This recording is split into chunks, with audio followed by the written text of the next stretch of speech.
All right, so today we're talking about emotions, and to be honest, I don't even know where to begin because this is such a common struggle. First of all, it's not often the emotion that makes our life hard or challenging. It's how we've been taught to interpret the emotion, suppress it, judge, or even rush past it.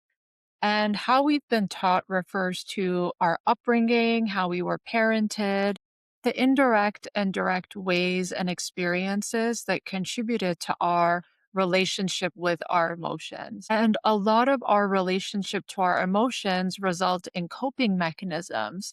So we have learned how to cope with difficult emotions such as anger, anxiety, sadness, confusion by having these mechanisms of bypassing, suppressing, ignoring, projecting our emotions. Now, often what I hear with clients and in my work is this black and white framing of good versus bad emotions, right? And so we know that as Muslims, we think good emotions are those such as happiness, gratitude, patience, calm, right? And then the bad emotions are anger, fear, anxiety. Rather than this black and white way of understanding emotions, we need to take a step back and really remember that emotions are not verdicts. They are simply messengers and signs. And emotions are part of what makes us human.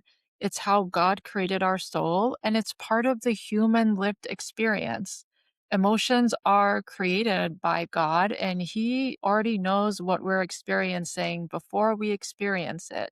So, really, we're only denying ourselves when we move away from such emotions.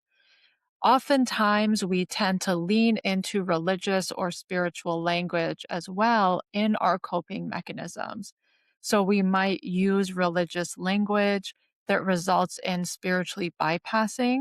So, we try and make ourselves feel better in the moment by thinking religious and spiritual things. And that results in the emotional messenger and sign being ignored. And those messengers and signs don't go anywhere, they stay within us. We also need to think about this idea that we are absorbing about the calm and collected, happy, grateful, no other emotion Muslim. We see this reflected a lot in the social media content that we are consuming. And we need to stop and think about number one, where does this image come from? What stereotypes are being reinforced here? How was this idea of a calm, collected, only good emotions Muslims reinforced within my upbringing? So, really sitting with why we think we need to fit into that stereotype and really remember that during this life, we are going to face hardship and struggle. And a lot of our own hardships and struggles come from our emotions themselves and not giving them time and space. Being a human in this world is messy.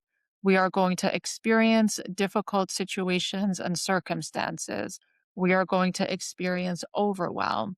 God has given our soul the ability to feel emotions as a way to process our experiences. We can learn how to be with these emotions and be with God at the same time. They are not mutually exclusive. Having faith in Allah does not erase also feeling grief, anger, fear, confusion, and many other emotions. There are no such thing as good and bad emotions. There are just emotions, all created by God. So, if your inner world feels hard, if you have been feeling like you're struggling, if you're feeling like something's off, take a moment to think about your relationship to your own emotions and think about all the ways in which you move throughout your day and life, managing and coping with these emotions, and ask yourself the question, am I able to be with what I'm feeling?